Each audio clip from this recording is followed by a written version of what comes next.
Good morning and welcome back to Krakow for the PGL Major Krakow 2017. It's day number 4, which means it's do or die for every single team in action today. We've got 14 teams. My maths is bad this morning. 14 teams still in the running to try and get through to the quarters, but also on the bubble for leaving the major itself. Yesterday we saw Big Clan and, of course, Gambit going through to that quarterfinal, whilst Vega Squadron and FaZe sadly departed. So that is 12 teams. What am I talking about? I don't even know maths this morning.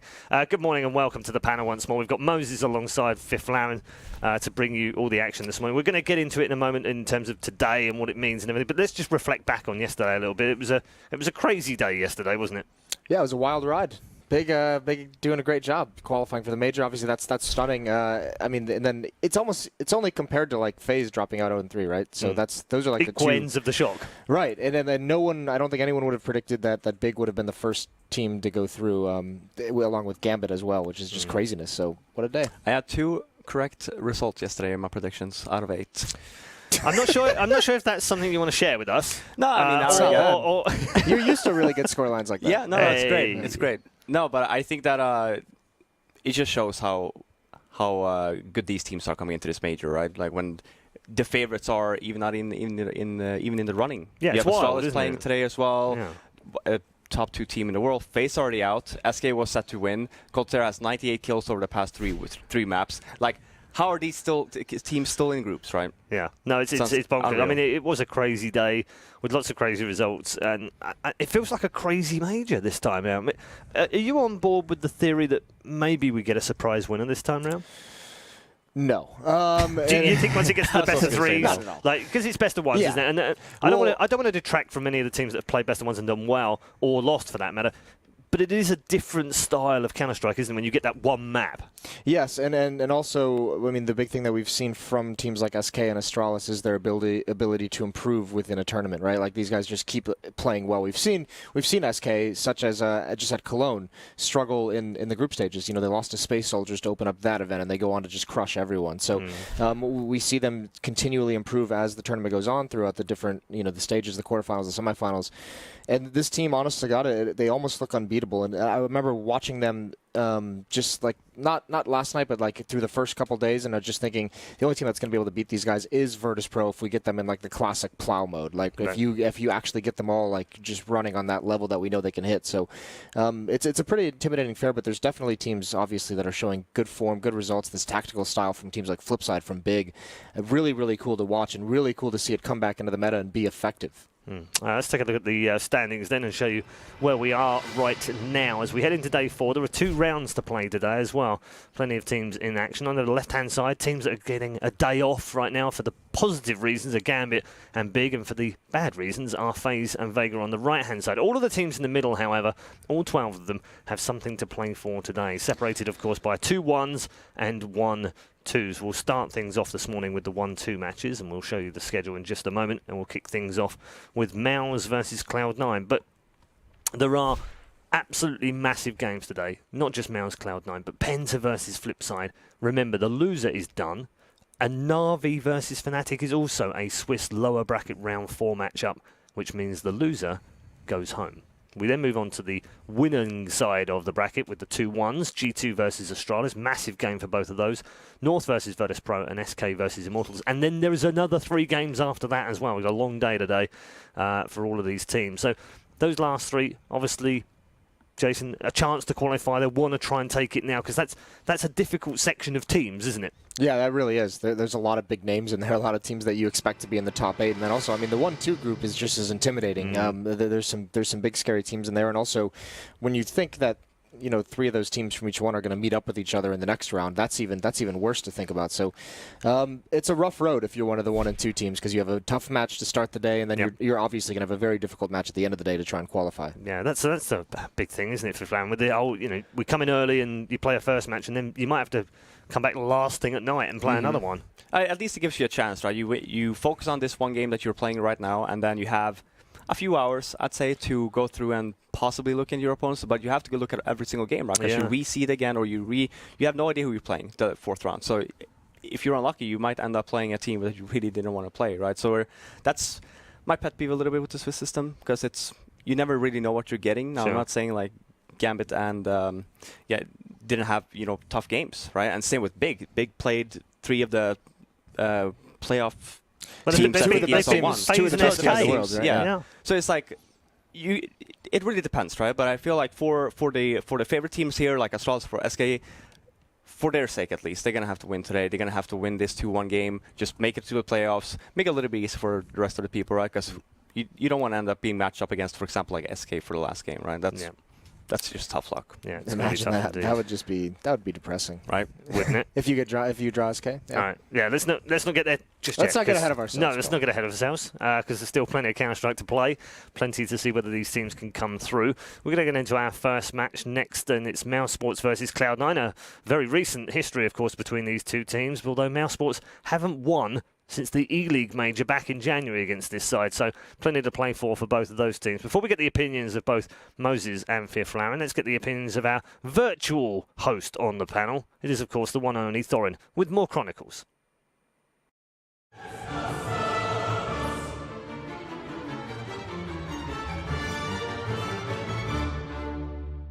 Mousesports was a team dominated for the last year or so by one name, and that was the player Nico, because Nico legitimately was one of the 2 or 3 best players in all of Counter-Strike, an incredibly complete player and a very, very dominant player offline.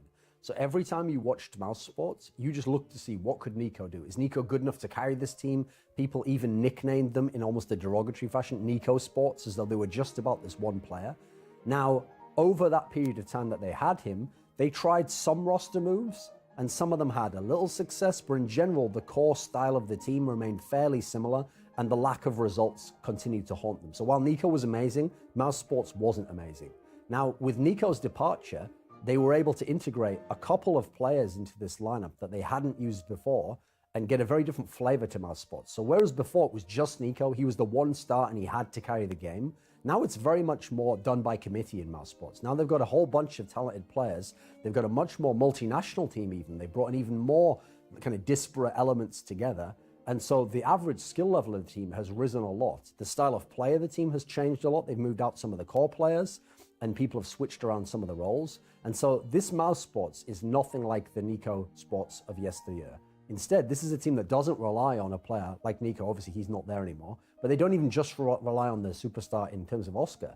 They've got a pretty solid team throughout the squad, many of them inexperienced, some of them quite young, and they're a team that's really got a lot of potential. And it feels like as the tournaments go on, they improve steadily, they beat out tier 2 teams, and now finally we're seeing not only can they upset the tier 1 teams, but it's only really the elite tier 1 teams that consistently can get a win over them. So it feels like they have moved up the ranks and they've proven they've started a new legacy that's nothing to do with Nico. It's something special in its own right. And we want to see, can that continue at the level of the majors? The star player of Mousesports is Oscar. And he is a player who has quite a confusing history because in terms of playing at the top level internationally, you'd look and you'd say it's only really been happening for the last 1 to 2 years in CSGO. But he is a player who was playing a decade ago in Counter-Strike 1.6. But back at that time, we didn't have multinational teams. If you were a player from a lesser region that didn't have very good teams in your area, you had no choice. You were just locked into playing with those teams and your fortunes would go as those teams go. So Oscar was around, he was in the Czech Republic, he was playing with teams from that region, and people were aware on some level that this is a talented player, perhaps he's someone with potential, but there was no opportunity to go elsewhere, to find a better team and to really have the platform to show off his skills on the international level. So that talent was just resigned to smaller tournaments or qualifiers or the odd online game or occasionally a frag movie. We didn't really get to see what would happen if Oscar was on a team good enough where he could go head to head with, well, nowadays the likes of a coldzera, a Nico. Well, now we get to see that in Mousesports and the results have been pretty favorable overall. Because as soon as he came into the team when Nico was around, already online, you start to see some rumblings that, hey, these two could be a superstar duo. In Hellraisers, he'd been the Nico of that team. He was the primary carry, and the rest of the team really just lived and died by his level of play. And against Tier 2, it was very good. In Mousesports, he was playing against Tier 1. Initially, he had some problems in the team. He was in and out of the lineup. Towards the end of Nico's tenure, he came back in. He had his own good performances at DreamHack Vegas. And ever since Nico departed from the team, Oscar has really kind of inherited the mantle of the star player of the team, and he has lived up to it. He has had some super duper performances, phenomenal level of play.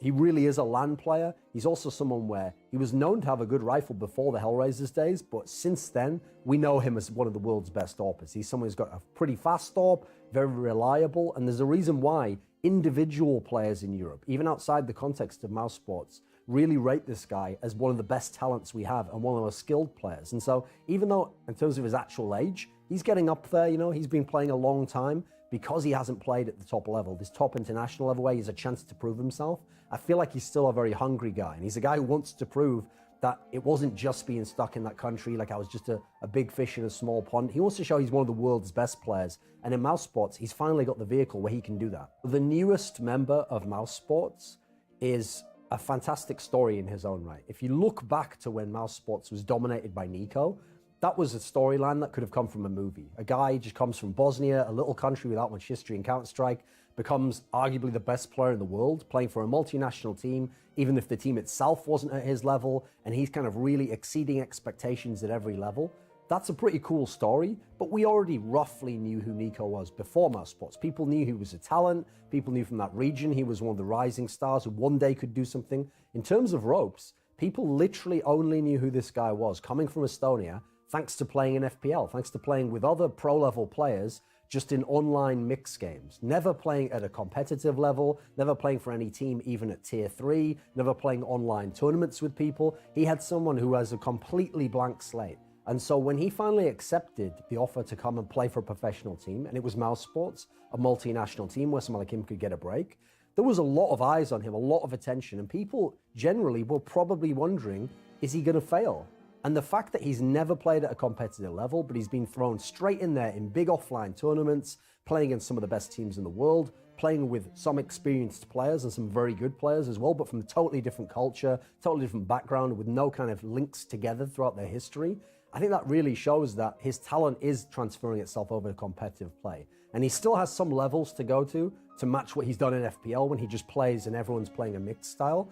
But he's clearly a talent. He's someone who's still very young. He's growing. He's getting his experience. And we look to him down the line. Can he be a superstar player? Can he one day inherit kind of the spot of being the #1 guy in Mousesports and therefore one of the best players in the world? The thing that ropz is actually primarily known for as well, that I think is a really positive sign for him, is he's not just an aim star. He's not just a guy who gets a lot of frags and that's where he gets his attention. People have noted that he's someone where he did play those FPL games with other professional players who know all the ins and outs and what to do. He's someone who showed himself to have a pretty good game sense, to have a good feel for what's happening in a match, to make intelligent plays, to outplay people on a cerebral level. And I feel like that's a quality that actually a lot of young rookies, rising stars, they have the aim, they have the explosive capabilities, the raw mechanical skill, but oftentimes it's the veterans you expect to have the cerebral approach to the game, the good feel for the game. So I feel like coming in early with that is something that's going to stand him in very good stead and help him adapt to the professional scene very quickly.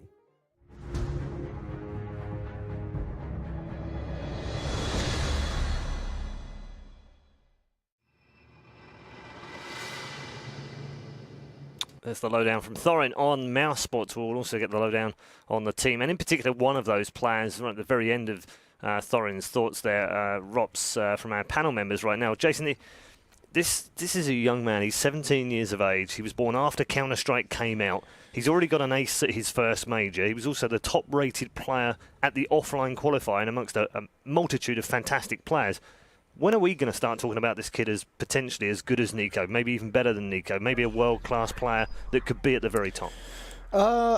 You know, he has to get there first, right? I mean, he's not quite at Nico's level. The big thing is there's a lot of conversation, a lot of potential in this kid, very, very apparent as well. The big thing he has to work on, and Duncan mentioned it, is, you know, he has a little bit of it, but you have to start incorporating the entirety of the game. You have to start learning how to use your skill set within a team framework. You have to start doing it within how the game is progressing and use the game sense. And you have to develop those other areas, because obviously when you look at him and you watch him in FPL, the talent and the skill and the raw mechanics of aiming and movement, it's all there. All the good pieces are there. All the things that you can't really teach are there. It's where he has to learn the experience of playing against these teams at this level, level, the best teams in the world, how they move across the map, how they respond to certain situations, and he has to be able to make the good decisions from that. So as soon as he starts getting better in that aspect, he's already very, very good at it. He just needs to get better, and it's going to be something where we'll just see if he gets to that level. And he has the perfect name for it as well.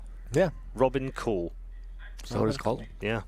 Same name? It's a strong first name, isn't it? Strong first name, strong second name. He reminds me so much of Stewie a little bit in that regard of how they came to the game, right? Because I feel 17 years old, probably came from CSGO, his first CS he's ever played. So he has, just mechanically, he knows this game inside and out, whereas for an old player, you have to relearn it, right? And that's a little bit tougher.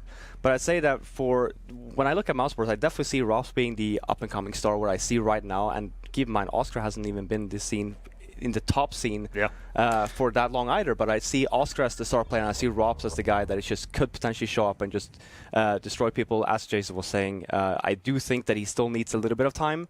You do see some tendencies sometimes of like the aim is there, but the point is there. It's very exciting to have a player like this coming through and already playing at a major. Definitely. And there was that whole conversation that swirled around a little bit on Twitter. I know Lurpus was embroiled in it, as he usually is, about how... No, why? Yeah, right? Imagine that. But about how players, sometimes there was like that whole tweet about how like becoming a professional player is a little bit political. It's like who you know rather than what you can do. And I think this is a perfect situation. This is a perfect case of it, that's not true at all. And there's so many opportunities now with streaming, with FPL, with Rank S, that you can find your way to rise through the ranks and get your skill noticed by people and given a chance. Like everyone's looking for a youngster that's not signed to a contract. Like there's no reason why any of these younger players who are showing potential can't be picked up by a team. So there's a lot of avenues, and this is just one way where we've seen it with Stewie. We've seen it with ropz now. And these guys definitely deserve their chance with what they've shown us, and it's just all about growing and developing from there. How do you feel Mousesports have performed at this major? Pretty good. I mean, they're still... It's nothing where they've kind of... Some of their other tournaments, there's a lot of excitement around this team based on how good they've been without Nico. And I think that's kind of got a lot of us caught up in the fact that we all thought they were just going to just kind of fade away just when they didn't have that star. Their results at tournaments haven't been all that great. Like, despite us saying, they look better, they're playing better, they haven't actually achieved those results that are just like, wow, right? So it's right in line with that, I guess. It all depends. I think they need to get out of groups to finally justify a lot of this hype and excitement about this lineup. Okay, maybe a longer-term investment in talent, though.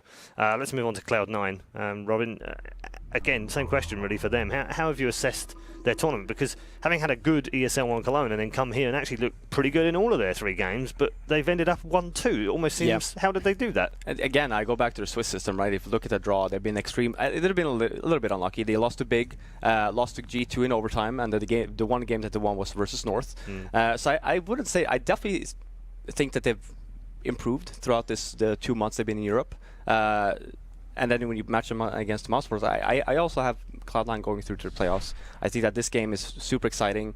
I think that I definitely think they have more to give. I feel like Shroud, the guy on the screen right now, hasn't had the best of tournaments. Obviously had some issues as well, but I think that if he gets a little bit activated, because that's what we saw at ESL 1. He was really good in probably certain his games. Tournament of his career, didn't he? Exactly, right? And then coming to the major, hasn't really shown up that much. And then that's one of the guys that you look to in Cloud9, the guy that gets the most criticism as well, where it's like, well, he needs to step up in order for this team to win. And that's something that I feel like has been missing throughout this tournament. I feel like we as analysts have been very nice at this event. We've praised... You've been far too nice. We've been praising teams for getting close and not quite getting over the hump. We've been all happy about the potential they're showing. Hold on. What was it Sponge said yesterday? Teacher Sponge said we've been awarding a lot of A's for effort. Yeah, we have been. And I don't know why that's... Okay, feel free to let loose. No, but I mean, it's just in general, like, I mean, even just what I said about Mousesports, yeah, they look cool. Like, we have this potential, but this is the major, right? Like, nothing matters if you don't qualify. Sure. Like, you can play as good as you possibly can and not qualify,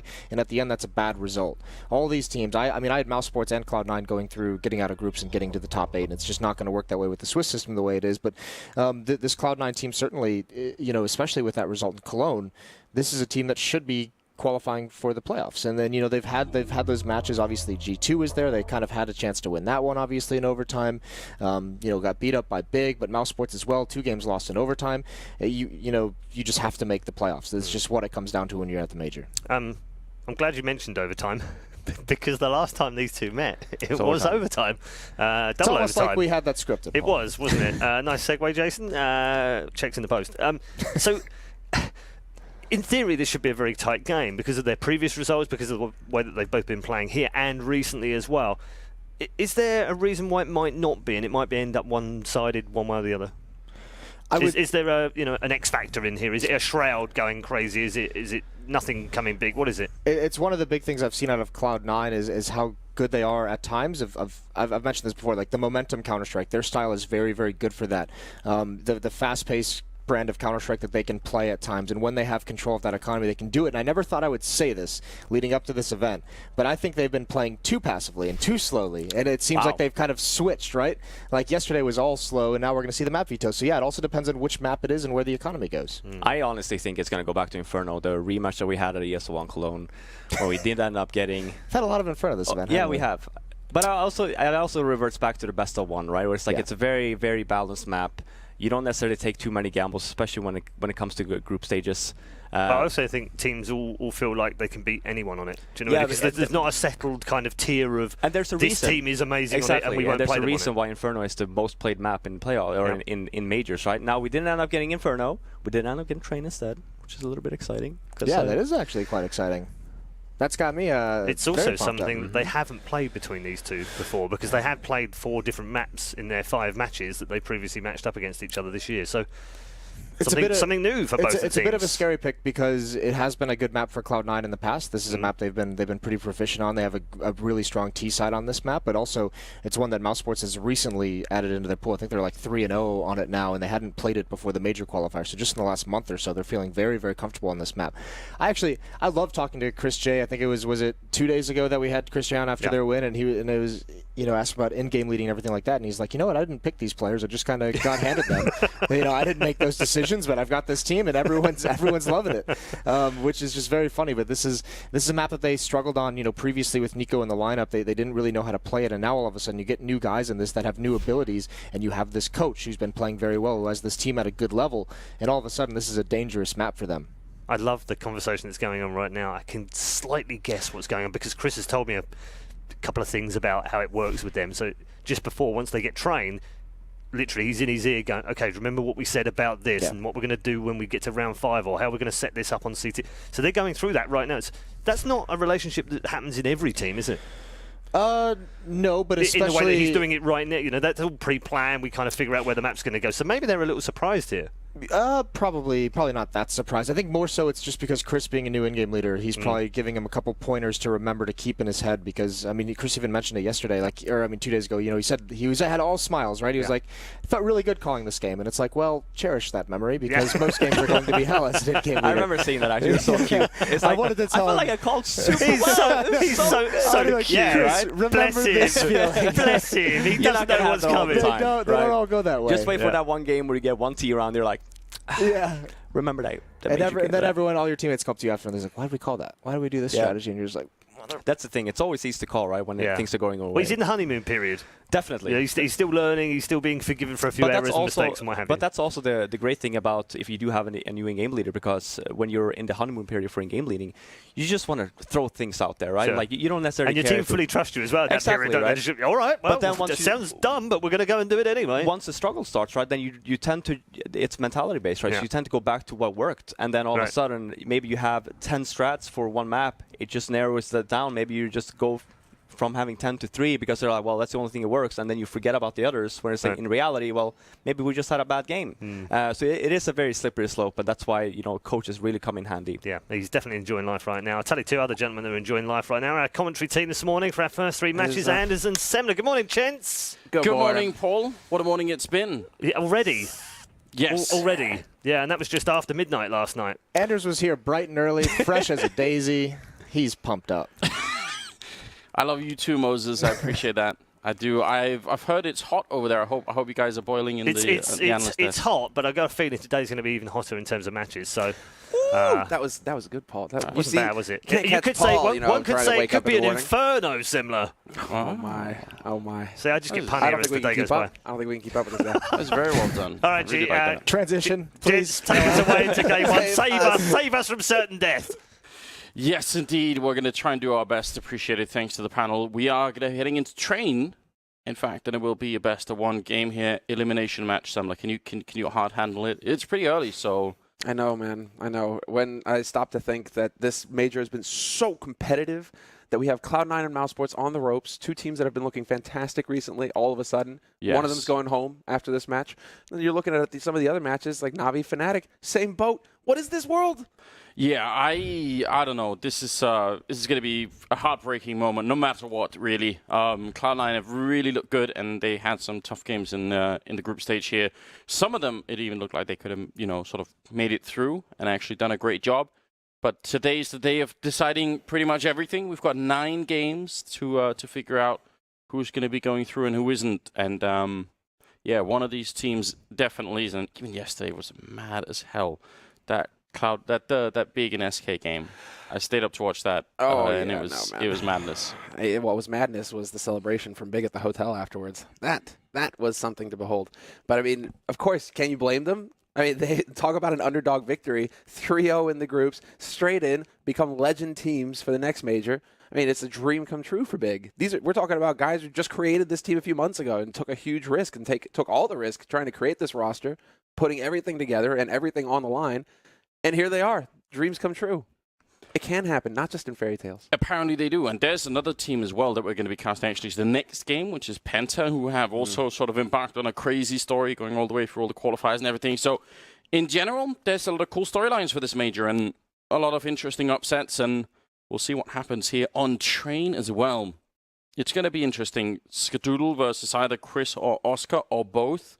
When it comes to the AWP, Train is one of those maps where that can end up deciding quite a lot, I think. So that's one of the battles I'll be looking for sure. Well, I think we're just going to have to try and not be too depressed, Anders, because we get all 3 of the elimination matches. Navi Fnatic will be the third one of the day. And so, we get to be the undertakers of dreams. The ones who see at least 3 teams out of the tournament. It's a hard life. It's a hard life. Well, especially the second game for me, because the other team that's playing Penta is Flipside. And, Yeah, and Markelov's, he's on the line there. Don't want to say goodbye to Markelov. But honestly, Penta is one hell of a team, so you really never know, I feel like. We are going to head into the game here. It's Mousesports versus Cloud9 for a best-of-1 elimination match here with the PGL Major. So get all your friends on board, because this is part of Counter-Strike history that you don't want to miss. This major is going to be so incredible. It's already been quite intense in terms of the matches. So many teams that are coming out that are so good. It's very hard to predict exactly what's going to happen. In fact, everyone's pick'ems are already completely done. Dude, people were posting screenshots yesterday of 3-0 Big, like predicting 3-0 Big. They're taking it off their screen like Photoshopped. Yeah. It's got to be. That's a bet. Now, already, Oscar's down to 13. He almost got run over by Stewie's Glock. That was over by the brown holes, but he managed to make it back around the corner, and now they've got a fairly default setup. They are pretty drawn back on the map, and we'll see if they can handle this triple push that's coming in from Ivy and the Cloud9 team. They get quite far into the lane. Chris will get one headshot, and he's looking for more. Lowell is there as well, and Dennis, it's a free-for-all in this bomb site, and Cloud9 have no say in it at all. Well, that looked easy.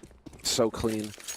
Chris J hitting shots, falling back appropriately. Really, Cloud9, they were just hoping that somebody would peek them. That's all they really could get out of that situation is the hope that they would get a man advantage and then could roll onto the site that way.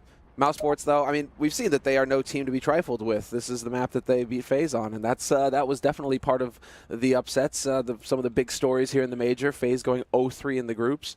Nico losing to the hands of his former teammates. Yeah, there's that. I mean, the FaZe story, we forgot about that because of the drama that was going on since, but that in itself is so tragic, isn't it? Yeah, it's going to be a lot to recover from. I can say these things because I know that he is definitely not still like awake right now, Nico. We might actually need to check him for a pulse later.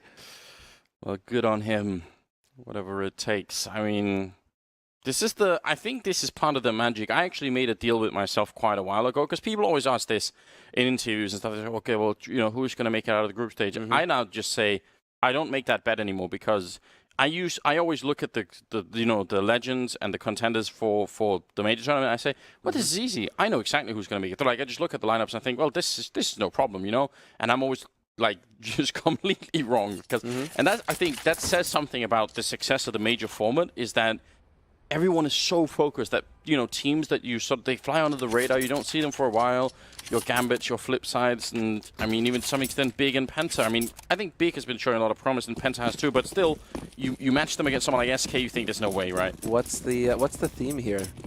The theme is that the teams that are doing remarkably well haven't been on the road for 6 months. That's absolutely part of it, isn't it? And now you wonder if Astralis will, you know, gamble about not attending Cologne could they pay took off the or big not. gamble, yeah. Astralis are the ones where we have to see, you know, is it going to pay off or not? But for Big, it certainly has. Penta as well. And so now, well, we have to see what's going to happen here in this next round, because this is a force buy from Cloud9. Still plenty of time left in this round, minute 20, but they are set up to split on A here, Cloud9, and so we'll see if it's actually going to work. Rinse and repeat, Anders, rinse and repeat. Not a bad bet at the moment, because there's a good chance, I think, that LoL is going to be smoked out. So Chris might have to do just a lot of work on his own. He's got the UMP on top of the truck there, but on top of the train. But you have to wonder if that's enough here.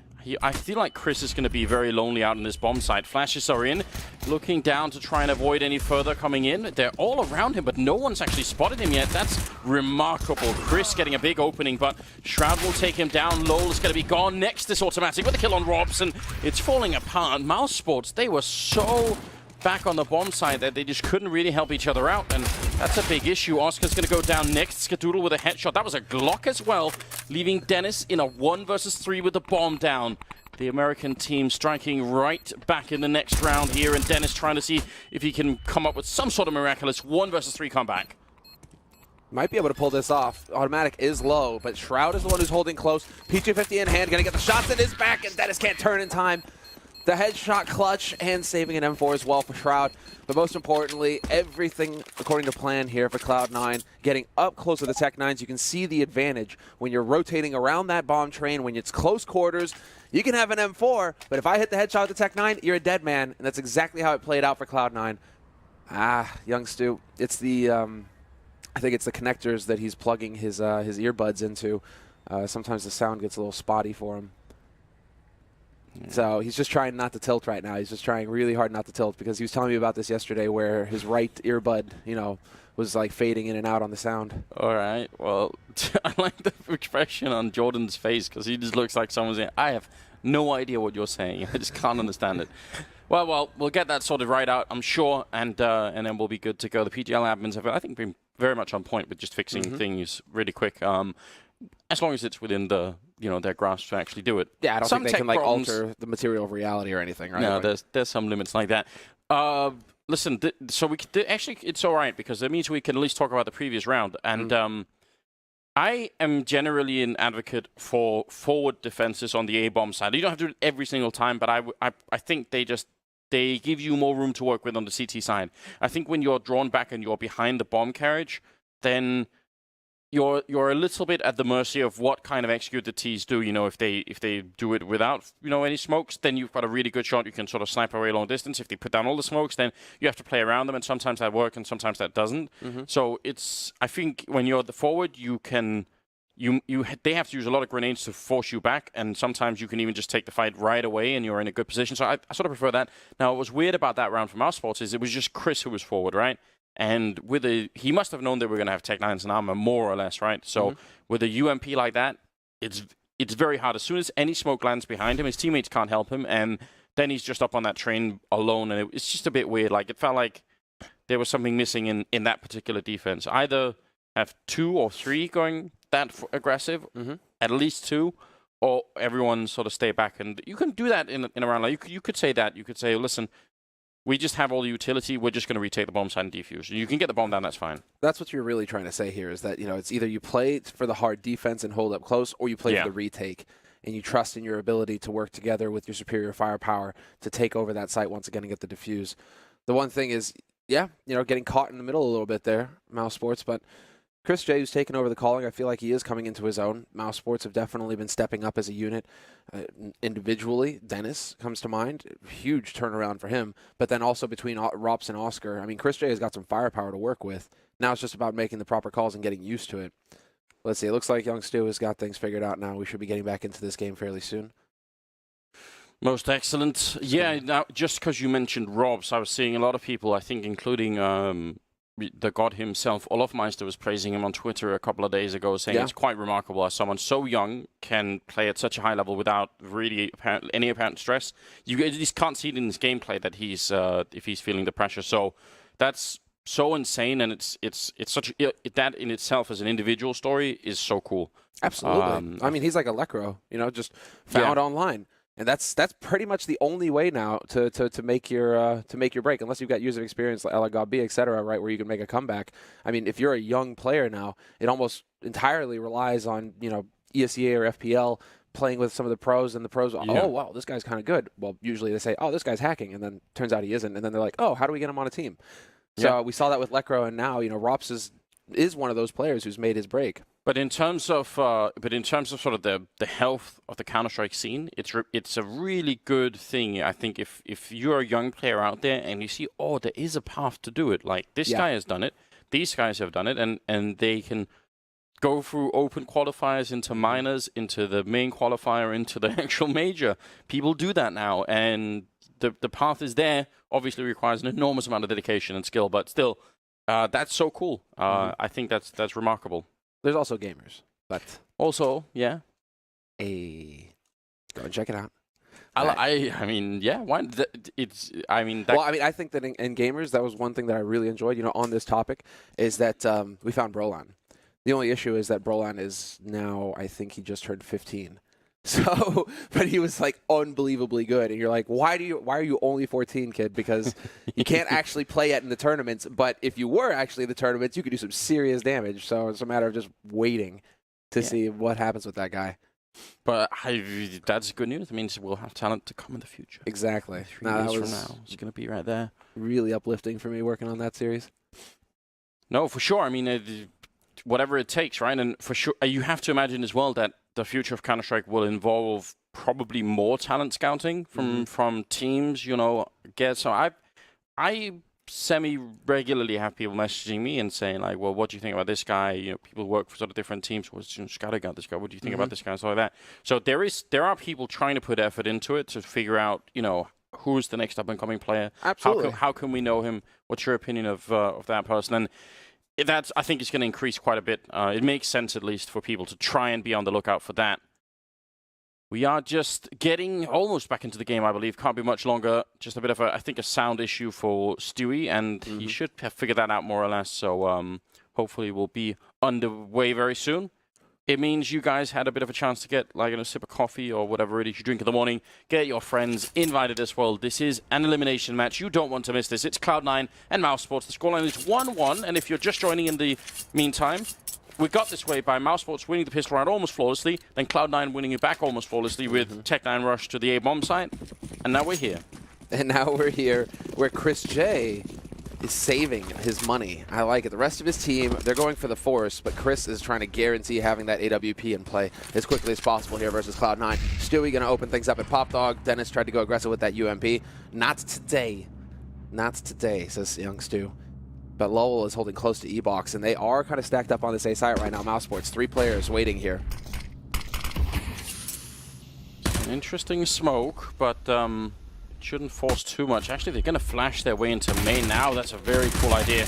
It doesn't work out, but I actually think that's quite fun. That smoke would have made sure that no one from PopDog could have easily helped out with the main push in case they actually won that kill. But yeah, that's maybe worth an investment. And here is where... No, never mind. I was about to say, here is where Chris J with that UMP managed to get a double headshot on Automatic. Automatic down to 16. That Stewie's going to be there to save the day, and we actually have a perfect anti-eco come through here for Cloud9. A little bit of a grin from young Stu. I guess both of his earbuds are working again, but he's probably pretty happy about the fact that they just aced Mousesports. And so now, another round of eco for Mousesports. Main thing here is that Chris now, after this next round of eco, he's going to be able to do whatever he wants. He will have the money. Hell, Anders, he'll have the money for a Scar 20 or whatever. Yeah, I wanted to say negative, but then I was like, does it still cost 2,000? I wish someone would buy the negative. That would be amazing, wouldn't it? I think Oscar as well could maybe buy an AWP if you want it. So that could be a bit interesting if they go sort of straight from a couple of ecos right into double AWP. It's always a big risk. I mean, it's going to going to deplete your economy pretty badly. But if you're Mousesports, I think it's worth it. Going city side train, why not? Absolutely. Well, I mean, this is one of the maps for it, where you can make use of that. You get an op on B, an op on A, and then it really gets into that pick game for Cloud9, which can get uncomfortable. But again, pretty much a stack on the A side here for Mousesports in this hard eco from them. Well, USPs across the board. And so Cloud9, they just need to take their time with this, not rush it. Pretty sure the young Stu has not spotted the man on upper just yet. Goes dropping down. Big spray from him on Dennis, and he's not going to find the kill. Chris J runs him down. Oh, no. At least it creates an opening for the rest of the guys to come out of Ivy, and they should be able to do quite a bit of damage. That's a great headshot coming out with just the pistols here from Mousesports. Quite lethal, causing 2 kills already. And Chris is low from earlier, and the bomb will be going down, but that's not a bad job at all for Mousesports. Certainly also sending the message to Cloud9 that they're on point with the aim. Yeah, and the Skadoodle right now, has it been communicated to him that Stewie had that AK and that it's dropped over by main, right? That's the main thing here, because I think Mousesports, they need to be hunting for it. At least Lowell, he's going to be in the back line, and he could make his way over there. Skadoodle needs to use this as a piece of bait, but eventually he will find the kills. Are they going to be able to save the gun? It doesn't look like it. Ah, there we go. Skadoodle found it in the end. So, a bit of a test for Cloud9 there, just to keep their composure and not throw anything away. And it will be straight into the double AWP setup here, so Mousesports fans are for certain going to be excited. Skadoodle has one on the other side, so this is the battle that we highlighted early on. Skadoodle at times just has a really high peak, and he's been hitting it a lot lately. So if he can get that, it's going to be interesting. Where Oscar on the other side, I feel like, has been a terror as well. And honestly, some of his AWP rounds are just completely frightening. So yeah, this is something that I look forward to a lot, and I think you guys should try and watch if you're watching from the GoTV client. Definitely try and keep an eye on these 3 players. Absolutely. Oscar is explosive. That is one of the keys to victory for Mousesports, is him coming up with some of those flashy rounds. Going to be the Molotov in the corner. Perfect. And that's going to put some pressure on automatic, and this is one of the positions that Cloud9 likes to go for in their default setup, is have automatic shroud. You're kind of crouching around in the corners here in A main. So Mousesports looking to abuse that. There's the wallbang shot onto Stewie. Chris, you monster. Stewie's just frozen in the corner. Chris will get the kill, though. Flashed in as well. That's some amazing CT aggression. I love this from Mousesports. You almost never see this on train, and certainly not to this extent. There were 3 people waiting there for Cloud9. Normally you'd think, well, yeah, come and be aggressive, that's fine. Automatic missing a big chance there to bring it back in his favor. Chris is going to be going down. Nothing. First kill of the game for him. And that's an important one on Chris. Dennis still trying to stay alive, but it is a 2-1-3. And they only have 37 seconds left. Oscar now wanting to join the battle. Going to sneak through the smoke and take down Skadoodle. And now automatic. 1 versus 3 with 30 seconds. Going to put out a grenade, and he's not going to fake it. If he wanted to, he had to run for B right away. This is really tough on him. 20 seconds, and he's going to get the kill on Dennis at least. Yeah, that's really what had to happen. The only issue here is that there are 2 players still alive, ropz and Oscar, and they are very close to this A site. Automatic trying to get clever. Will spot out Oscar on the bomb site. He's got time for this. 7 seconds, and if he can get onto the train, perfect. Now there's the safe plant. He seems to have a good idea where ropz is coming from as well, and so things get interesting here. 1v1, automatic for the clutch. 3 kills so far on him, and ropz has been spotted. Automatic knows how to play this now. Right on the edge, looking for the overstep, looking for the peak, and is he going to react in time to ropz? And ropz right now just trying to play the angles, but sure enough, automatic, he runs out of bullets! Disaster. But this is so well done by him. The kit is not going to be picked up here by ropz. Can he find one in time? They did have the money for it. It doesn't look like it. He just has to get on the defuse, and this is going to be cutting it pretty close. I think he's just got it. Yeah, he does. Wow, this is absolute madness. Automatic. I mean, that round was so unbelievably intelligent from him. The smoke to cover off on one side, and then that actually baits the peak from the guy playing on the bomb side itself, and he gets that kill. He has the Molotov in pop dog, so ropz can't join the fight. My God, that was brilliant. What's the big thing here is that Mousesports were playing off of basic, like on beta, on information that they had on Cloud9, right? They've clearly been watching some demos, because that is not the first time we've seen Cloud9 have that kind of setup in A main. And I think Chris was trying to take advantage of that, obviously, with the 3 players from Mousesports. But then once you start playing that, you change your game to fit your opponents, then it can get chaotic, like we saw there. How do you close the round? How do you finish the round? And so that definitely got a little nasty there between the 2. But good on Mousesports. They keep themselves alive. Cloud9 with a fantastic economy were able to get the full buy once again. So it's not the end of the world here. What's important is that Mousesports win this next round. They have a real chance now of getting reset hard. Stewie looking for the opening. Chris trying to make his model small on the train. Doesn't want to get picked from Pop Dog now. Stewie going to come charging through. Picks up the first one. Lol get one in return, but he should be going down two with the FAMAS. They need to get on him quick. They're giving way too much space. Eventually, there's the kill from nothing, and now 2 versus 3. They have more than a minute, but they're still committing to this plant right away. Ropz going to get the one, running in on automatic and taking him down. Ropz going for the spray, and it's almost a triple. Now it's a one-on-one. Oscar versus Skadoodle, and Skadoodle picks up the kill. Unbelievably low on health, and you see the little head shake there coming out of Oscar. That's what we want out of the All-American sniper. Cloud9 picking up another round here and shutting down Mousesports' economy. Man, you thought Ropz had just taken that round right then and there. But this is the quality that we've seen from Skadoodle now. All of a sudden, he is a clutcher. You can put him in these kinds of situations where he is the last man alive, and he can win the round for you. Cloud9, they've gotten better just because of this sort of thing. It's so ridiculous that Lol gets to pick up that second kill. Yeah, exactly. Like, did they not communicate the fact that he was standing behind E-Box? Because it looked like Shroud was worried about the bomb train itself. Well, so Shroud definitely must have known that he was behind E-Box, but he didn't manage to wait for his 3 teammates that were coming out of main, and then Lol would have had nowhere to stand, so I don't know. There was a slight miscommunication there. Scout, Deagle, C-Set 75, 57, P250. They've brought a little bit of everything. Variety. It's the spice of life, isn't it? So I'm told. So I'm told.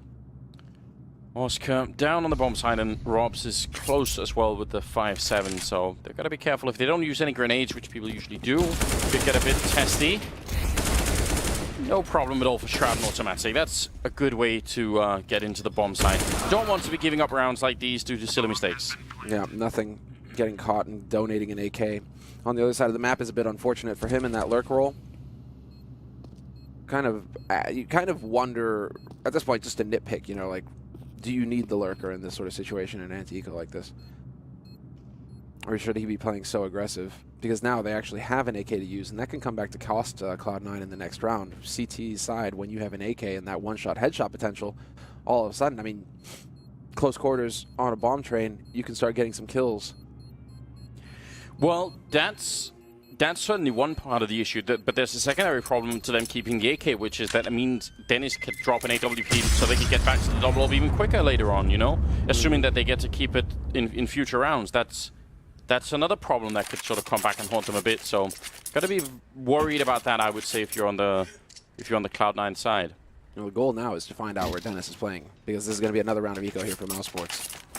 Again, with the 1v1 clutch that Ropz had won before, it meant that just one player surviving on Mousesports, that they just don't have the economy when they got reset by Cloud9. And so Cloud9 right now, everything is working out for them here. If you allow Mousesports to win a round, but then you immediately shut them down, it's just never going to allow Mousesports to get a strong economy until it's too late in the half, and you have too many rounds on this T side. 5-2 for Cloud9. And it looks like Ropz and Dennis, they are going to play together as a duo. And Skadoodle backs off, nothing there to trade it. Dennis is still alive, however, but he's backing off just in the nick of time here, and it looks like he'll make it out. Cloud9 had 3 players down at Ivy, 1 with the AWP peeking, secondary player with the AK ready to take over, and a 3rd player throwing a flashbang immediately. He actually had the flashbang primed in hand, so they were more than just a bit ready for that push from Mousesports. That's you love to see it out of a team like Cloud9, who have been ridiculed for having just, you know, mostly aim and less thought going into their game. That shows you that that's definitely not true anymore. Lol, now 1 versus 5 here. Smart play from the American side. And this Deagle, it'd still be nice if they could find just a couple of kills with it. That AK's gone already. Yeah, and I think this is really what Lowell's hoping for. It's like, guys, just go to B. Go to B. Let me pick up the AK. So I can work with that now. He could potentially get up close enough. No, Dennis died right in the middle of it. Unfortunately for him, he's about to die to Skadoodle if he peeks around this corner. Oh, Skadoodle missing the shot. Never mind. Instant with the PG50. Okay. Well then, no one goes down from Cloud9. It's a flawless round, and they're incredibly patient, just waiting for 20 seconds, 25 seconds, just hoping for Lowell to show up, which eventually he does. 6-2 for Cloud9. It's like these anti-ecos have been so good from Cloud9. They get close to the edge of ecoing, and then the reset on Mousesports, you know, it's devastating for Mousesports economy, but Cloud9 and these anti-ecos are keeping so many players alive that, like, Skadoodle's going into this round fully bought up with 10,000 in the bank. And it is a buy for Mousesports, but it's not exactly a great one, and Cloud9 are putting on the pressure, running into the yard, but Dennis with the opening frag, that's great. Lowell has been good in this position, and he's going to drop the sniper on the other side. Shroud and nothing coming back into it with a couple of kills, but now ropz has turned up, and he's still plenty of help on him. 2 versus 3. This looks like a round that Mousesports should be able to win. Now they just need to keep it cool here. Make sure they play for refrags. Yes, give time for Stewie to work. And there you go, exactly. Finds the headshot on ropz, brings it back to a 2-on-2. Stewie has survived with only 5 HP, and so you can be sure that ropz has communicated that over to his teammates. And so Dennis and Chris now, they need to play off the bomb, but with a minute left in this round, and Shroud picking up smokes like they're candy off the ground. That's the second one that he's managed to chuck out here. It looks like Chris is going to get the drop on him, though. Shroud, never going to see this coming. And that pretty much snuffs the round, Chris. Don't shoot your teammate. Yeah, that should be it. With 5 health and in a 1-on-2. He's got the AK, so can get those headshots in, but it seems unlikely that that's what's going to be the way to do it. Chris is waiting down the ladder, and Stewie sneaking on in. Chris doesn't realize yet. There's the 1 kill at least. The next one is going to be even more difficult. Dennis, he actually has a Molotov. That would cancel the round right now if you threw that. If he goes for the peek, it's just a single bullet that he needs. Stewie walking out, and there's Dennis with the kill. Opening the round and closing it. Yeah, opening and closing, but talk about a heart attack-inducing moment there for Chris J. Just want to point this out, because you're seeing a lot of struggle that's coming in here for Oscar.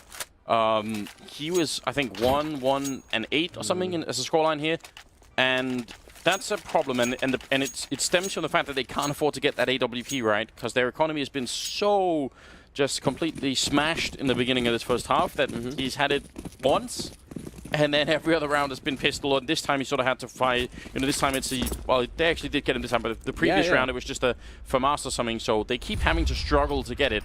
Dennis saved that from Skadoodle's corpse in the last round. That's the thing. So, I mean, it's like if you can win a round and save the op, yes, Oscar is going to be ecstatic.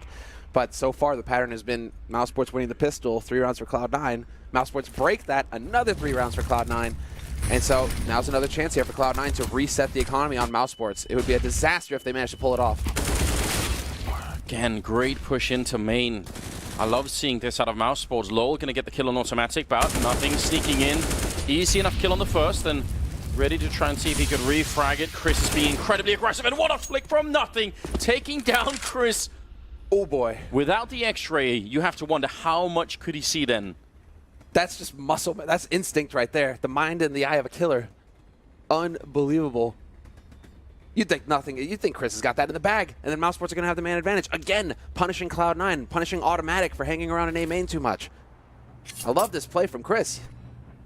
The reads that he's getting. Now, you just need to hit the shots, but you can't really handle it when nothing's that quick.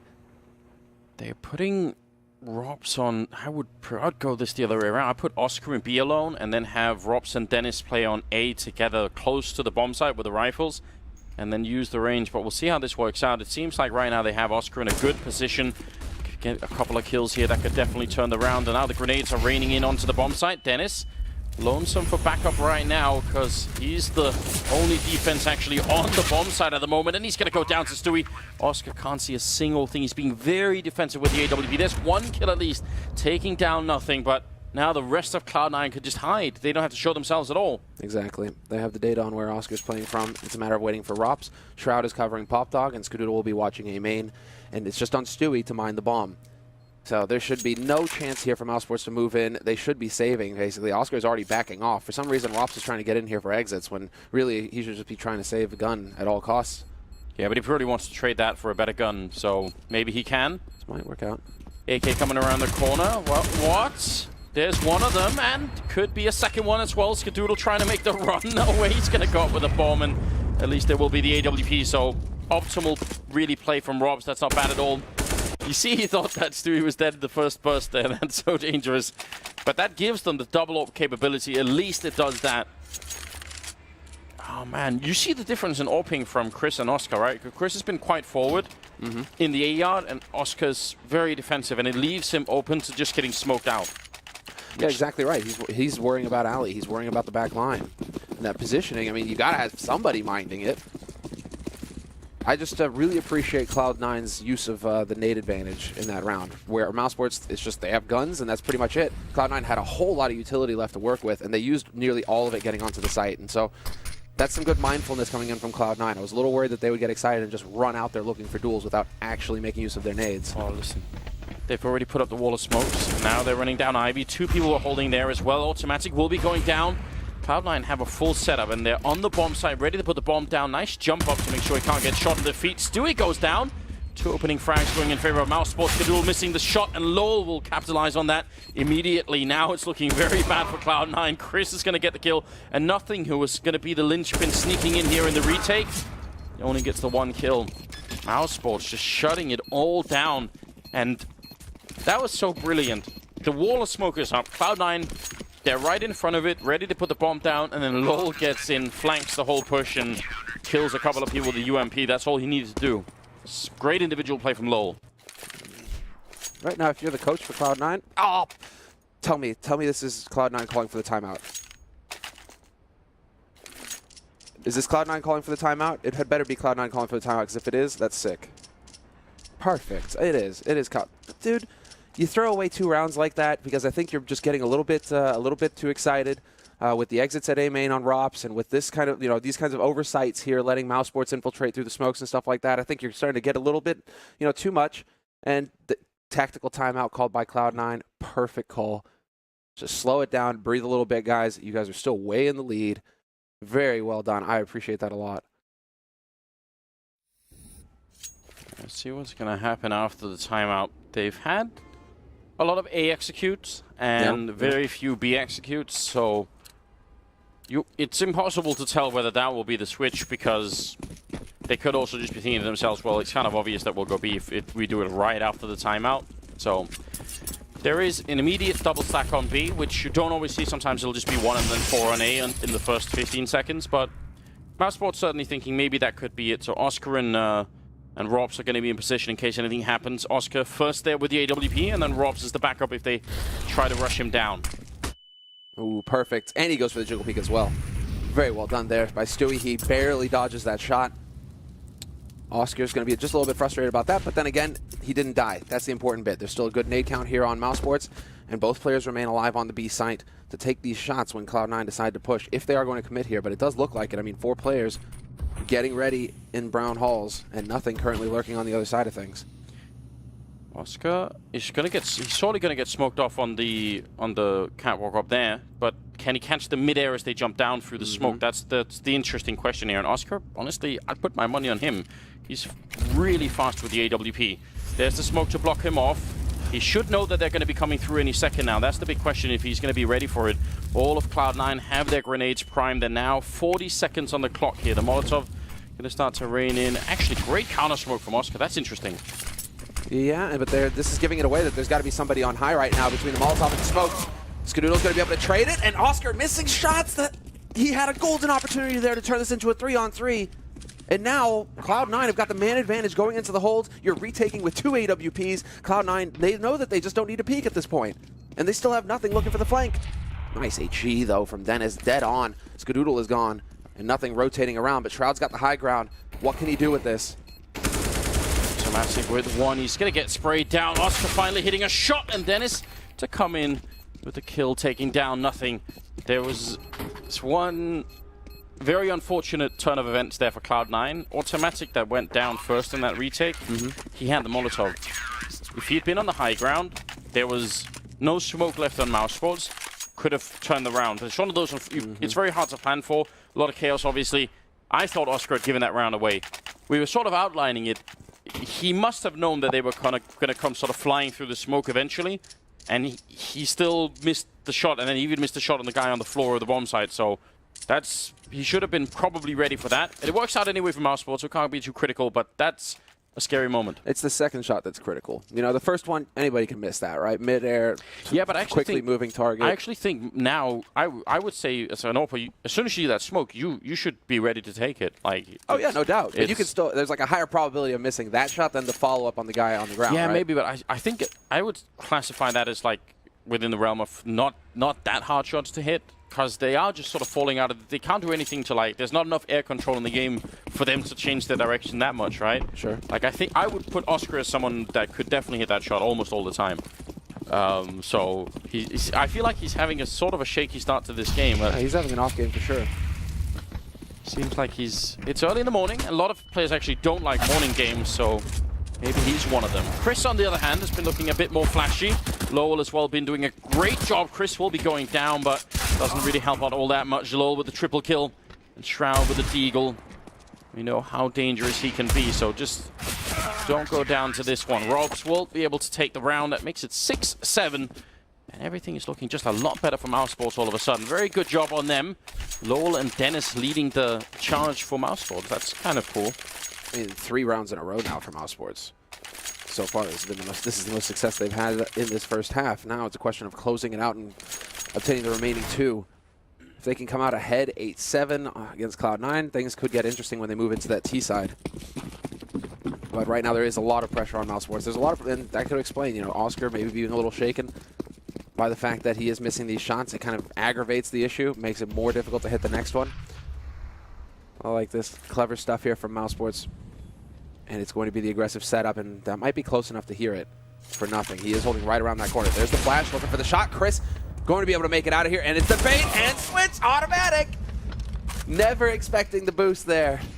Perfectly done from Mousesports. What clever play. And they ran the exact same setup 2 rounds ago, where the only thing that was that no one from Cloud9 showed up in time. But this time worked perfectly. ropz with a headshot to take down Stewie. So good little trick from Mousesports to open up the round perfectly. Now we have a real game on our hands. Yeah, now it's going to get fun. Just scrappy, Anders. I mean, that's kind of where it's at right now these days. More rounds on T-side than you expect to see normally on some of these maps. I mean, Train, usually a CT-sided map. But, yeah, usually there's a bit of an asterisk there because we've seen some ridiculous scoreline. Again, just like on every other map now, it really seems to all come down to whether or not you can maintain the economy. We saw from Mousesports in the beginning, they had 1 round they invested into double AWP, then they lost afterwards, and it just took them like 3 rounds to even recover from that. And then that's why Cloud9 are up as high as they are. Now Mousesports have the money back, they have everything they want. Cloud9 are struggling a bit more. What is Skadoodle just waiting the round out, I guess? Yeah, why not? Skadoodle has the money to go for a smoke and a flash the next round, so they'll have a full set of nades on him. But Shroud, unfortunately for him, save the double flash and smoke. You actually have some utility. 2 guns, some utility to work with in the next round here for Cloud9 if these guys survive, and it doesn't look like Mousesports are going to get out hunting too aggressively here as the clock ticks down. Quite a bit of discipline on Mousesports, in fact, just sitting and waiting. Gentleman's agreement. Right. This round is over. We will fight again. We all know what happens with gentlemen's agreement somewhere. Yeah. Well, you know, not everybody... Well, we'll just leave it at that. 7-7, and moving into the 15th round. Let's see what happens. I do anyway think that the definition of a gentleman is someone who never insults someone unintentionally. So I guess if you use the bug intentionally, it's all right. It's fair game.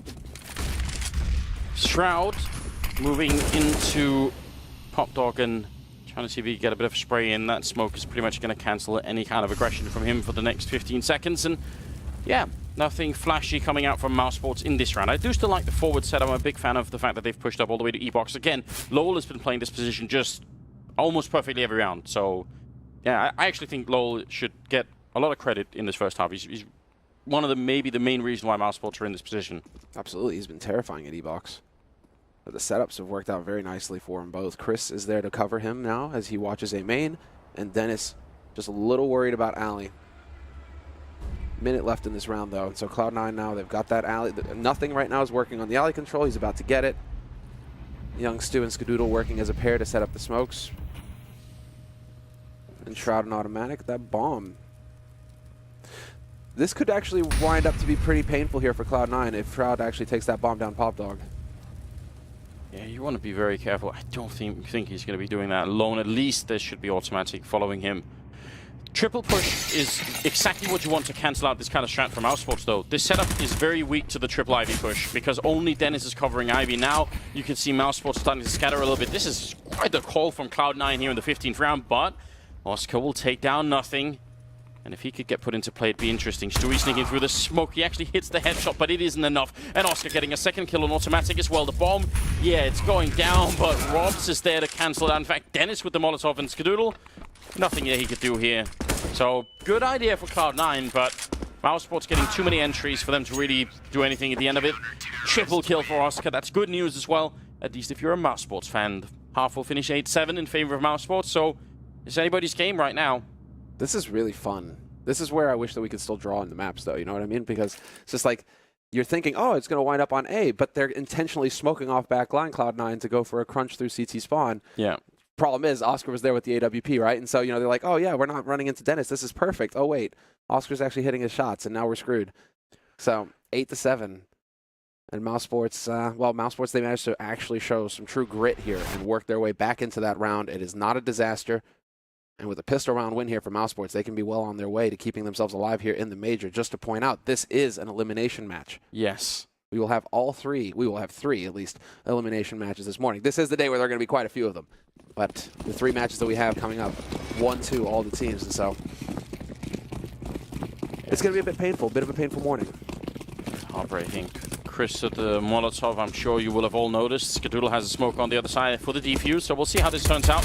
Oh, Molotov is going to go deep instead, so not for the after plant. Dennis with a headshot in taking down Stewie, and now Cloud9 want to go for the retake quick as well. USPs are out. Skadoodle with a headshot on one. But the bomb has been planted. Shroud with a nice click to take down Oscar. Great grenade to drop Skadoodle, and now we're back in a 3-on-3. Sneaking around in the back line is Dennis, and that might just have done it. This can make all the difference, because they don't have a kit picked up. Automatic is very low on HP, so he can't really make too many plays. It's on Shroud here to find this kill, and he will recover the kit. Now it's a matter of him hoofing it to get onto that site as quickly as possible. Chris on the bomb train, but ropz at the high ground. Shroud, you need to find some headshots right now, and it's not going to happen. ropz! Did I hear headshots? He was ready to deliver. An automatic running away and saving the armor and the rest of his health. What a good round for Mousesports. We talk about this all the time. The importance of not just getting the bomb down, but pushing the CTs as they're trying to get into the retake. So it's very well done. The Molotov was there to sort of force them back, and then that gave enough space for Dennis to run all the way up. And as soon as he got that kill, that was sort of close to the entrance. It's pretty much all over. Double scout though on Cloud9. Yeah, double scout. Young Stu, we'll have to see if he's going to be able to shake things off after that round. Missed a few opportunities to pick up frags that he just did not connect with. Whereas Mousesports, they're looking pretty good here in this round. They're out to make some money, Anders. 4 SMGs, a single AK picked up on Dennis, and they're trying to run Shroud down, take advantage of the fact that this man has only got a scout. He's got no Kevlar either. Oscar finds one, and yeah, it's just a bloodbath. Automatic somehow finds a kill on Chris, but that's as good as it's going to get. Although Stewie, rotating in, manages to find a frag of his own. He's been locked in as well. There was a definite chance here, but just very hard to land those shots when you're getting run over by 4 people. So 2 body shots for the scouts and a couple of kills. Not what Cloud9 were hoping. I think Cloud9 was hoping that this should be a slow round for Mousesports, where they, you know, set up and sort of, you know, try and take slow duels, because then those scouts can really do a lot of damage. But quick execute from Mousesports, no trouble at all. 10-7 in their favor. And Cloud9 have to eco a couple. It's so painful when you have to do this. You know they're going to get up to 12. You know, can't really do anything about it. Yep, you're not going to have any room for error. And will you have got the information, the data on Mousesports the way that Mousesports had on you and your T side? Ouch. Yeah, that was a painful one. There's a lot of grenade damage in C connector. Shroud now. Hoping for a lucky headshot when someone overlooks him. Oh. Look, someone just flying through and he can stab him. Does have a little cheeky smile, doesn't he? ropz is there. Shroud charging on it. No, it's not going to happen. Credit credit for style, credit for creativity. I think we can give him that. Yeah, for trying. I mean, you got to have fun like that in these sorts of situations, right? You know, if you're just thinking, oh my God, our tournament life is on the line and we are behind, Mousesports are running away with, like, if you have that in your head and you're not just allowing for a little bit of fun here and there. Shroud's thinking, my stream viewers will love this. Hi, Reddit. Yeah. 11-7 as the scoreline, and, well, Cloud9 will be able to go for the buy. I think you said 12 rounds. I meant 11 for Mousesports. And, flash right through Chris. This is very aggressive, and it's going to work with the UMP charging down one. The second kill might have made the round immediately, but Skadoodle going to put an end to the madness for the moment. Stewie with a shot and nothing as well, taking down the kill on Dennis. That grenade gets bugged a bit on the train. That's unfortunate, but Stewie going to lose his life afterwards. 3 versus 2. Calm down, Cloud9. The bomb is only just going to be planted now. You have time for this retake. Don't let ropz with 100 health steal this away from you. Exactly. Now ropz has moved up. Perfect Molotov to buy even more time. And Oscar's got the back line with that AWP, so he will be watching, but he's a little bit worried about the flank coming in from A site. From the Brown Halls, that's not where the action's going to be. Nothing. Assassinates ropz immediately. And it's a 1v3 now. Oscar, if ever there was a time for you to hit some shots, it is now. They don't have any HEs or Molotovs to get rid of you with, but it's going to be point blank, and he misses it. Cloud9 with the retake, and the hope springs anew here for the North American team. You're right, though, Chris. If he gets that second kill on A, I think that we're looking at a totally different situation. Yeah, that's going to be almost impossible, especially because they would have made a heavy rotation towards the A-bomb side, and then it would have been a B-take anyway. So that's quite a nice round there. The classic smoke down the middle of the bomb site, the flash your way through. Everyone loves it. The vintage. 11-8 though. AWP stolen from the corpse of Oscar. Now it's on Skadoodle instead. And Oscar's had to rebuy his. This is turning into a bit of a scary game. Again, Chris fast into the yard, this time with the Molotov all the way down back. Jumping his way through. Nothing going to win that fight against ropz, and that's a problem. They needed that angle of the attack. Now they have to fight at so many different fronts. The guys coming out of main, it's all crumbling right now for Mousesports. They needed to be quicker, and they needed to win the first fight. Chris goes down, Oscar is next, and Shroud to close out the round. Automatic with a triple. Like, as soon as nothing wins that fight, you see the guys coming out of main and through the smoke, they're like, oh, there's too many angles here. Yeah, now our flank is open to a part that shouldn't be, and looks like we will have a timeout called here by Mousesports. I like it. Good timing for them as well before things get out of hand. Take a bit of a breather. You still have the money to buy if you really force. But with this lead sort of situation for Mousesports, it could be better to just go for the half buy. I think Tech9 Kevlar, go for an explosive round and then have a full buy on the next one. But Cloud9, in these chaotic situations, they just thrive. You can see, I mean, Oscar, Lowell, you know, just getting dinked up from every direction, not knowing where to go, and then you just get whittled down. It's going to be a feel-good round for Cloud9 there, showing that they've still got some fight in them. Oh, Chris.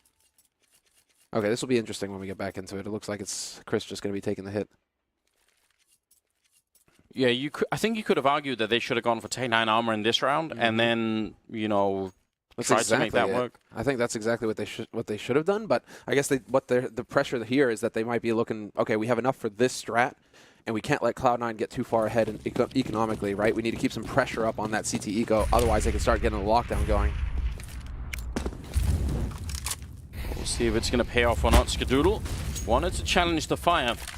That is a legitimate strategy. You can sit in it for, you know, a good 2 seconds and then hope that someone just peeks it and forgets that someone could still be there, but it's obviously very risky. There's Shroud, who's been not having the best game of his life just yet, but now he seems to be waking up a little bit more. Dennis will take him down in return, though. A bit of a shame, and leaves it in a 4-on-4. Getting a bit antsy. That puts pressure on Nothing. I think that Nothing was starting to peel back a little bit from that pop dog play. Instead, now he has to stick around and he has to make a difference here. I like this. This is what I wanted them to do earlier when they had Oscar on the CT side. They're leaving Skadoodle alone in B with the orb and saying, you handle that, and we'll handle everything else. I think this is a very good split from Cloud. It's a bit of a risk, but I quite like it. I would say, yeah, trust in Skadoodle to hit the first shot. That's all he has to do. Yeah. If they can't beat, just get the first kill, and then you're done. Nothing starting to peel back. This is off of Stewie. Stewie has pushed so far in. Are they actually going to check for this flank or not? This is where things can go south so quickly for Mousesports. Stewie, the nades are going in towards A as well. He's thinking about pulling the knife out to go a little bit faster, but he's worried about them walking back into his crosshair. Oh man, timing's everything. Dennis actually just turned around to look, so Dennis is slightly aware that something could be up. Is he going to be there in time? Automatic will get a bullet by Chris, and now he's got the opening. Stewie gets one, turning around for the second kill, dropping ropz as well. Big play coming out from Stewie here, and now it's a 2-on-3. This is the round for Cloud9. If they win it, they're going to break Mousesports' economy, and suddenly they'll be in the lead. Nothing sneaking in from Ivy as well, and Skadoodle going to get the shot here on Chris. Finally, the kill comes in from Stewie, in fact, who's still sniping away from main, and nothing to take down Lowell. My God, what a great individual round from Stewie. And what I mean, communicating the entire way through. Once the nades start coming through, you see the rotation come over from the B site. Cloud9 are ready for it. And then Mousesports, you're caught in the triangle of doom at that point. You have no safe place. You can see Chris desperate, just looking, where can I go to actually try and hold this bomb? Except that Cloud9 had all of the points covered. And now we have another timeout, it looks like, getting called here. And it's probably from Mousesports again, trying to figure it out. What can you do here? Because the force, the gamble, it didn't pay off. We didn't do enough damage. They survived with 3 players. And so the economy isn't going to take that huge a hit on Cloud9's side. Also worth pointing out, in that 1v3 for Lowell when he's in Pop Dog, because the bomb is not planted on the side of the train, but sort of, you know, in the default plant spot instead, he has to peek out so wide out of Pop Dog. When 3 people waiting for him, like he has to over-peek that angle. You see it here on the replay on the minimap, but the bomb is sort of planted quite far in towards the wall.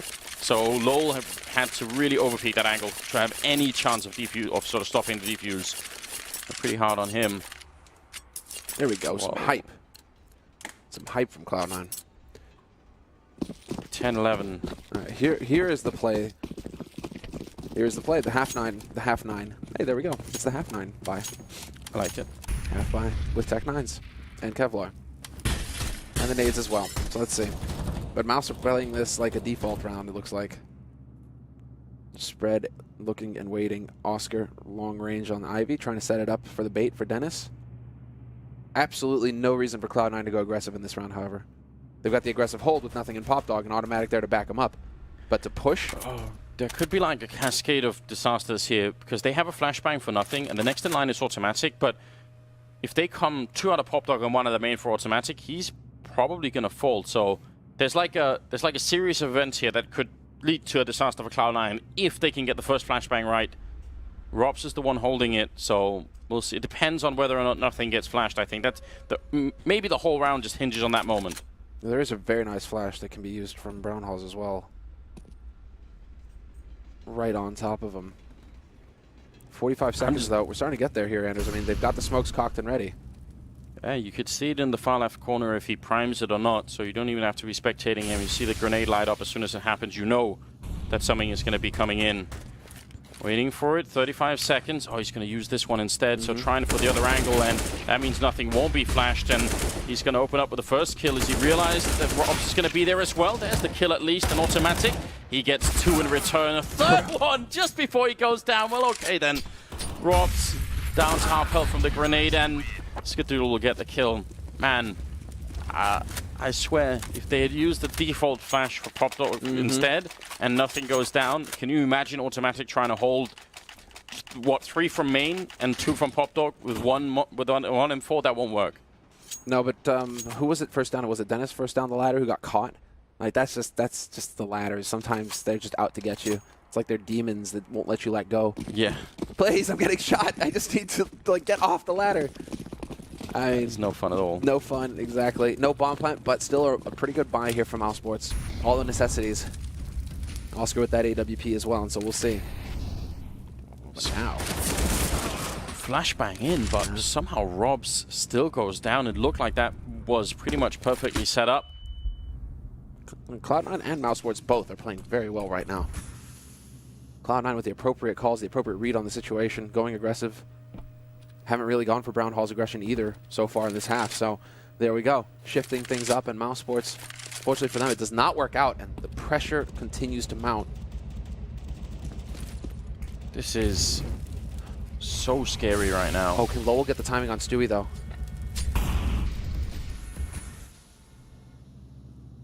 there's a chance for him to just go for the peak. He's waiting right now. Probably wants a distraction from somewhere else, especially if he hears Stewie sort of running back to rotate. Then that position becomes pretty powerful. It's amazing that he's been allowed to stay here for so long. Now it looks like Skadoodle is rotating into positions. Oh, LOL is falling back just at the same time. It's unbelievable. Dennis going to open up the round, taking down Shroud. We're down to 37 seconds, and Chris with a headshot on nothing. Going to go back and pick up the bomb. They know Mousesports. This is the big round for them. The score is tied at 11-11, and if you get to 16, you get to knock the other team out. That's the big thing here. Stay alive in the tournament. Send the other team packing. Automatic at the high ground advantage. Can he stop the bomb from being put down? Stewie pushing out quite aggressively and winning the fight against Dennis. Going for the one on Chris, and he takes him down. Stewie not able to get the headshot. Oscar instead cancelling him out. 2-on-2 for the retake. An automatic is going to be backed up by Skadoodle very quickly here. A couple of nades on automatic to work with as well. But it's a matter of figuring out where Oscar is playing from, because he's got his teammate watching Pop Dog behind him. Ska can't miss this shot. There's the tap. Lowell going to go for the peek. Automatic gets the headshot, and now it's all on Oscar, and they know exactly where he's coming from as well. This is a situation that should be impossible. The jiggle peek to bait it, and he misses the shot. Automatic, the hero, will come through. Triple kill for him, and Young Stu with 2. Unbelievable the fact that these individual plays keep happening here for Cloud9. Stewie and Automatic just never say die. You have to just appreciate the 4D chess that we're playing here as well. Oscar saying, that's all good, but I'm not going to go for the fight against Skadoodle because he missed the shot. I will shut down the guy defusing. And Automatic reads that and says, well, that's fine, but I'm off the defuse and shooting you in the head instead. So, one step ahead all the time. That's the name of the game here. Look at this. As soon as Skadoodle misses the shot, Automatic just says, that's fine. I'm ready for it. So quick. My God. So quick, but 23 kills on Automatic, ladies and gentlemen. 12-11, Cloud9. A big step in the right direction for them. The only thing is Mousesports have a loss bonus that's really building, so whenever they get the bomb plant, they're going to keep buying. Exactly right, exactly right. They won't have those AWPs, but they will have the AKs with nades. And Mousesports as well right now. I mean, Cloud9 are once again back in the lead. 12-11 for Cloud9 on CT side. And it's up to Mousesports to figure something out. At least this time around, they haven't lost anybody very early on here, Mousesports. ropz has got that Brown Hall's control. And Oscar over at Alley. And so they have all the necessities here, Mousesports. They have everything that they need at this point. It's about making the call now. Which site will you commit to? A very common gamble being put up here, leaving just one in B. C connector, I suppose Skadoodle is lingering around, but more emphasis on the A-bomb side. Nothing out of the ordinary, really. Could be interesting to see if Oscar can best Shroud, I believe, who's playing right in front of him. He's certainly crouched in and feels like he's slightly ready for it. Down to 37 seconds. Going to walk right in and takes the fight, but Oscar's going to fail to get the kill. That might be a big, good shot from Chris. Automatic again. He does it. Down by Pop Dog. He's such a beast. Will get taken out by Dennis, but now can Skadoodle stop the plant from going down? It's pretty much right in front of him. He's going to be up on the train with a C-set 75 at Lowell there with a great coverage. And now it's on Young Stewie. 1v2 to clutch. And again, all of these angles, he needs to find Dennis immediately. Does he check right? Does he look that hard? No, Dennis walks right into it, gives it away. Now we're into a 1v1, and there's still plenty of time here for Young Stu. He's got the smoke, he's got the HE as well. All he needs here, now it's just a matter of Lowell hitting the timing. He's going to come in right behind him, and Stewie looks like he's going to be sticking this. This is getting far too close, not like this! Stewie with the man defuse in the smoke! And Lowell, both Lowell and Oscar, they need a hug. Both of them had chances there. Yeah, they need more than a hug, Sandra. They need fentanyl or something. This is unbelievable. 13-11. How the hell does that happen? I mean, at some point, someone has to get the replay without the X-ray to see, was there like a heel showing? Because he was so near the edge of that smoke. I cannot believe what just happened. This is an elimination match. Mousesports could be exiting the tournament based on that 1v1. 13-11. Holy hell. I know, it's so good. It's so close either way. Coming down to clutch after clutch and automatic. I mean, between automatic and Stu, this is unbelievable. Just sticks it and just immediately starts spraying as well. What was the meme? Pros don't fake. The thing is, he actually played that so well. He really faked out Stewie by just moving slowly up the train. You could see Stewie's attention was all on what was happening down there. He had no idea, and it still works. My God. The Tim is just indomitable. 25 frags for him. It's like every round right now, he is just picking up a double. So the value is through the roof, but again, spread out across the map. Oscar, once again, is going to be in a duel with Shroud over here at Alley. The nades are going in right now to buy a little bit more time, but there's still plenty here on the clock for Mousesports. It's time to take a deep breath, Mousesports. Recenter and get going. This is absolute madness. We're not at the end yet. Cloud9 have the economic lead. They can still buy even if they lose this round. It won't be a beautiful buy, but it will be one at least. Chris has been great at opening, and another headshot. Again, nothing every single time. But Shroud lives the first barrage, and he's going to get the revenge. Automatic only with 1 kill in the round. That's rare. And Stewie almost getting caught. Skadoodle there to save him, and Stewie with a follow-up. Skadoodle again to close out that kill. And now it's Oscar in a one-on-one versus Skadoodle, who's been looking really good. And the time is working so heavily against Oscar right now. This is unbelievable. And the timing, if he's a second or earlier there, he catches it, but instead it's going to be Skadoodle with the clutch again.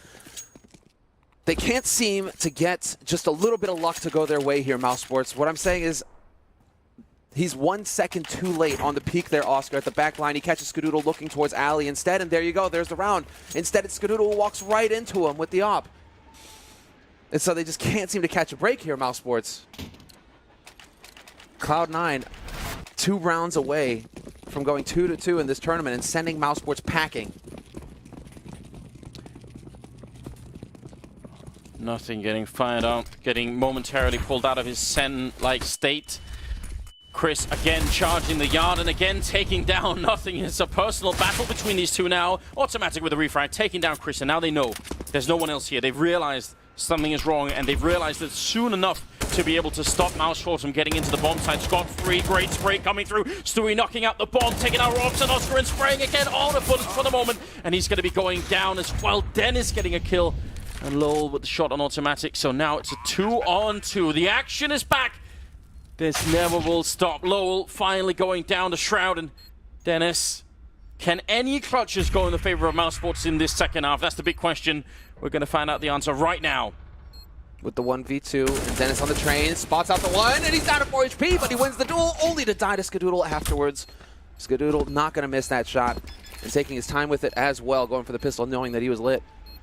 Match point for Cloud9, and just a wall of blue. Mousesports win the pistol in the second half. They get their 3 rounds, but then it just stops there. Cloud9 have taken every round since. 8 in a row, I believe. This is absolute madness, isn't it? The pressure is on right now for Mousesports. Well, yeah. Yeah, look at that.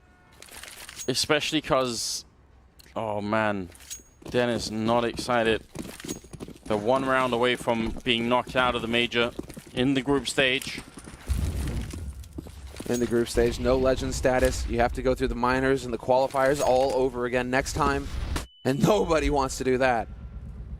Big reason why Big were celebrating so hard yesterday. That legendary status is so important for the teams. We said this would be a heartbreaking day. It's early in the morning here in Krakow, and the heartbreak starts right away. There's no slowing it down, and it's going to be more or less like this all day. All of the games are going to be this tense, and there are some cracking games coming up later as well. So definitely got to stay tuned. Dennis, forget about that last round. All you can think now is 4 rounds in a row. Get the opening kill. They've snuck in so deep. Shroud, though, at a very strange off angle. Almost never will you see anyone holding this position, so unlikely the Mousesports are going to be flashing for it. Dennis goes down. Chris is next, dropping the bomb. Shroud finally gets taken care of, but he may have done enough, and automatic is there for the follow-up. Taking down Oscar. An absolute disaster. The rest are miles away. They wanted to go for the 3-2 crunch to the B bomb side. Leg shot for Skadoodle. Another couple of kills, and it will be done. Skadoodle gets 1, and ropz is on 6 health. Oh my god. one man to keep Mousesports alive in the major tournament. And he's got almost no time, no health, almost no chance at all. Everything is on his shoulders. He's going to get the first shot at least and taking a bit of damage onto Skadoodle. I don't think he has the time for it. 17 seconds, the smoke is up, and he's going to go down to automatic. 16-11 as Cloud9 knock Mousesports out of the tournament, make their score 2-2 in the group here. They need to continue. They've got one more game to play. They're not through yet, but Mousesports, for them, the journey ends here. Heartbreak for both of these teams if they go out at this stage. Both of them have improved significantly coming into this tournament. Cloud9 making a finals on a main stage stadium event just a week ago, and yet it will be them who prevail, and Mousesports more work, back to the drawing board. And yeah, you can tell ropz may not feel the pressure, but you can see the frustration. Yeah, it's got to be a moment where time stands still for you when that happens. You can't. It's going to take a while before it really sinks in. I would bet a lot of money that is not the last time we're going to see ropz at a major tournament. No. Such an incredibly talented player, and this Mousesports roster. Yeah, they have looked so good. That's how competitive it is now. They've been looking great, and yet they are going home. But there's definitely, I mean, it's like, don't be discouraged if you're Mousesports. You guys right now are on point, looking very good. You can see the frustration from Chris as well. You know, just the hitting the desk. Dennis as well. Those are the emotions you want to see. But we're going to have another 2 games where we're going to be seeing more of them like that. It's painful to cast these games, Anders, because it's just, you know what's on the line for both of these teams. Yeah, but I mean, at the same time, you know, I think this is like the best mixture of Counter-Strike. Like, so much pressure, all these great teams, and then the emotion that's caught up into it as well. It's fantastic. And Mousesports is one of those, they've put so much hard work in, you know, so you instinctively want them to move on, and there's not going to be this time, unfortunately. We do have the panel ready, and I look forward to hearing what they say. Obviously, an absolute cracking game. Paul, were you guys entertained as well? Entertained for sure, but hard luck for mouz, of course, as they bow out of the PGL Major in Krakow. Cloud9 live to fight another day, or rather live to fight again today, because they will be into the 2-2 matches and a final shot at the quarterfinals. Back with Moses and Fifth Laren at the desk. Moses, a satisfactory win for North America there?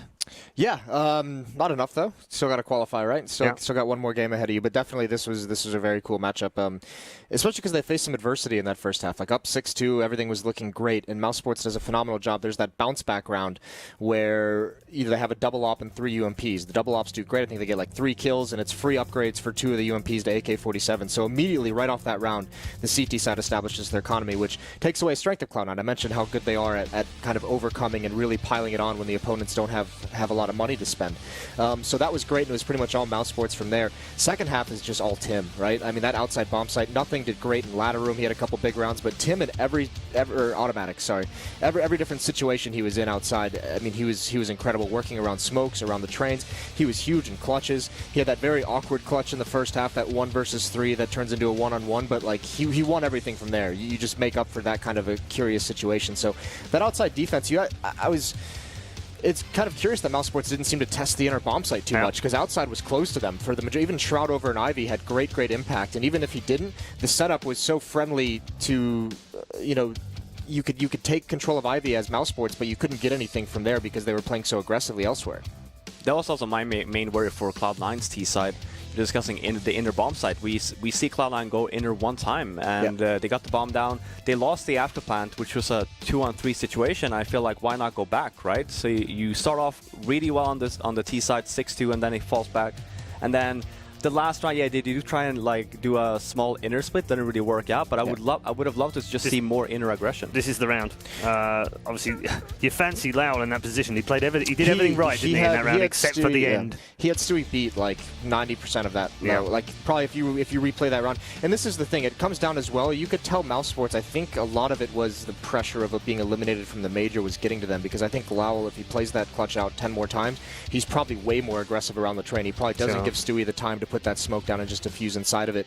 And also, I mean, another player that you have to kind of not necessarily criticize, but Oscar had some, you know, some like some misses that you don't normally see out of him, but more than anything, he wasn't being as assertive as we normally see him. Like, he's the AWPer that you can really feel puts his stamp on the match, and he didn't really do that. He had some good impact, but it wasn't like he wasn't that force that we know in matches that he's been for Mousesports for some time. Yeah.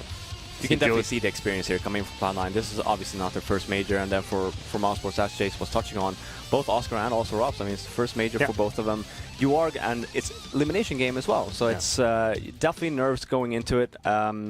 I feel like it's a learning thing for them, isn't it? Definitely. I mean, I know we keep saying that teams that go out, we get, well, Shane, they played well, and they're unlucky. And Jason's right, we have been kind of kind, I think, to the teams over the week. Definitely. But it's true when it comes to Mousesports. They are a young team. They've got a brand new in-game leader. They've got 2 new players, relatively inexperienced. This is a growing team. They can do well in the future. Yeah, no, I definitely agree. I think that as long as Chris J keeps on getting more experience as an in-game leader, we did see a lot of mistakes on their T side. I mean, the last one is just like Jason saw as well. They go inner, they split inner, but they have bomb and Ivy, right? Yeah. And sure, maybe that was a mistake. Maybe they were deciding, or maybe in the beginning of the round, the call was, hey, let's just split outside, right?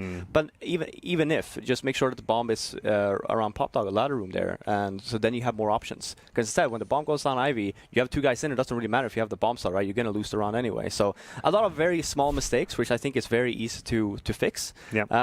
What I do like about Mousesports now, they are out of the tournament, but I like the change of pace that Chris J has brought to this team, right? We saw the game yesterday, they played a lot of aggression. When it comes to like the switching now on Cobblestone, they played super aggressive the whole T side.